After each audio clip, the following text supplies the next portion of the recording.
This is me. Just kidding, this is me. Hello, my name is Amanda and welcome to my channel, Always Popular, where I will be talking about pop culture, music, film, drama, and fan videos. Hello and Happy New Year. Welcome back to my channel, Always Popular. I'm Amanda, your host, and let's get into this week's episode. When it comes to music, what is the first thing in a song that catches your attention? The tone of someone's voice, or the chords and the melody in the song, or the lyrics that tell a story? There are many elements that make up a hit song.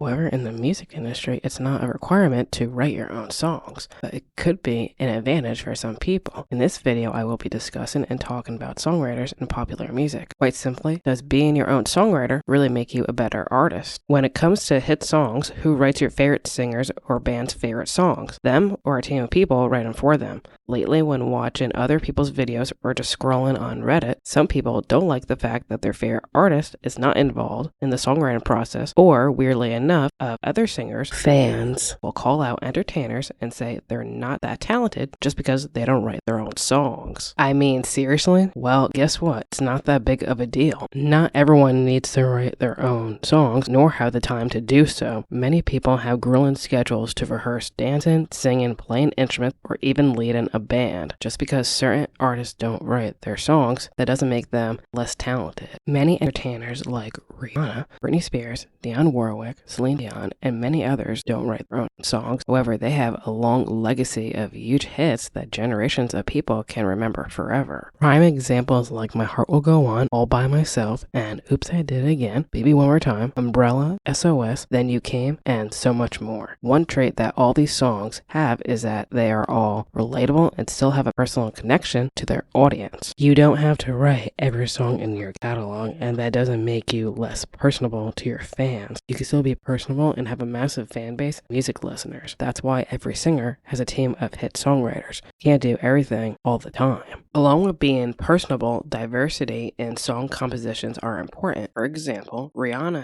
has a huge catalog of diverse, fun, dance club, and R&B and pop songs. She has had a lot of memorable songs, and even some of her earliest songs are still very remembered to this day. With her mega hit songs like SOS and Pon de Replay, these songs are labeled as classic songs of hers and more than 20 years old and could be considered timeless songs. But did she write these songs? No, she didn't have to. Her stage presence, personality, and choreography on stage was good enough to give electrifying performances. She only had 3 to 4 songwriters on each of those 2 tracks, SOS and Pon de Replay, and they were both really big songs at the time that they came out. In addition, she has had a total of 14 #1 hit songs on the Billboard Hot 100 and is one of the youngest females on the list. She has proven to be a star hitmaker without lifting a finger. Another example would be another 2000s entertainer, Britney Spears, the undisputed pop queen of the 2000s. All Britney had to do was to show up, and her unmatched choreography live, all she had to do was to go to dance rehearsals and gymnastics lessons. Even though she has been highly criticized throughout her entire career from lip sync allegations and not singing well live, however, she doesn't have to be the top vocalist of her generation to do well. She has proven that many times. She has had very little contribution to her songs, but with a pop domination songwriting team of Max Martin and Dennis Pop, she never had to do anything. She had mega success with all her albums, and her songs are timeless dance pop gems many people still dance to on TikTok today, from I'm a Slave for You, Circus, Baby One More Time, and the endless amount of hits that make up her career today. So don't hold it against her. For my last example, choosing Queen Bee, Beyonce. The main reason I'm choosing Beyonce is because people ranting about her for stupid reasons. First of all, the full package performer, Beyonce has many talents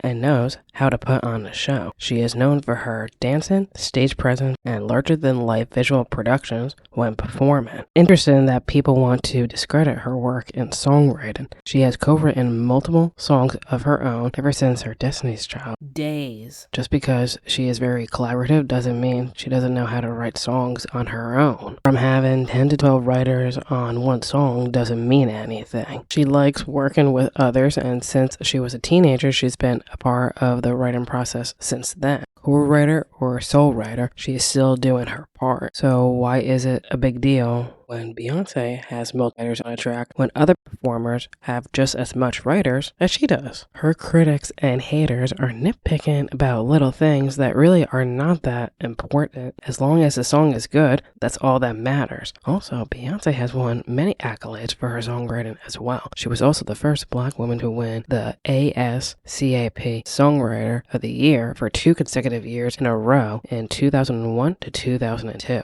So why are people so pressed and triggered by this? She has already proven that she can write her own songs and has a catalog of songs to do so, with songs like Mine, Mood Forever, My First Time, and many more. In other words, many musicians and bands write their own music and others aren't meant to be songwriters. Sometimes certain people in the music industry are either one profession or the other. Very little are both, and if there are some people who are great at both performing and songwriting, they should consider themselves lucky. Many people are like that. Some examples like Ryan Tedder from One Republic, Louis Tomlinson and Liam Payne from One Direction, Olivia Rodrigo, Billie Eilish, and the list goes on. Also, if people are songwriters, more power to them as well, and they get more royalties as well. What are your thoughts on these performers? Who do you think should showcase their writing more often? If you made it this far, thanks for listening and watching, and you'll hear me in the next episode.